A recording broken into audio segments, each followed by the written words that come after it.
Hey guys, what's going on? I'm coming back with another video. I'm using this mic again, trying it out because I know the sound quality is so much better with this mic, but it also looks really odd with me, holding it. So, yeah, we'll try it again for this video.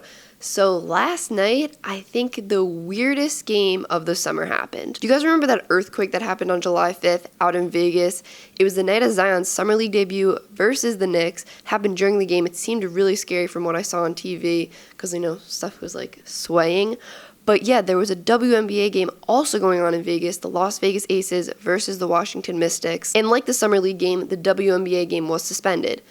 But eventually, this WNBA game was going to have to be made up because it was a regular season game. So that's what happened last night. A month later, the game started in the third quarter with the Mystics leading 51-36. I'm really curious what you're thinking if you're an Aces player going into that game, because you go through your whole normal pregame routine, pregame warm-up, all that, like you're going into a normal full game, and then you get out there, it's the third quarter, and you're down by 15 points.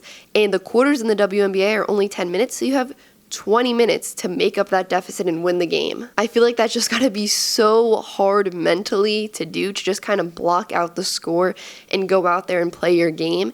And oh yeah, their best player, or their co-best player, because I think it's like a tie between her and Liz Cambage, A'ja Wilson, is now hurt, so she couldn't play in this game like she could July 5th, so they were down one of their best players as well. I guess if there's a positive for the Aces in this situation, it was the fact that they were at home, because having to travel across the country, literally across the country, for half a game would stink. But the WNBA really did do a good job scheduling this, because the Mystics were on a West Coast road trip, and they basically just added this game at the end of their trip. It just made their road trip a little bit longer, because I doubt either team would want to travel all the way across the country for half a game of basketball. So what happened last night? The Mystics, they kept their lead and they built on it by a lot. So the final score was 99-70 Mystics.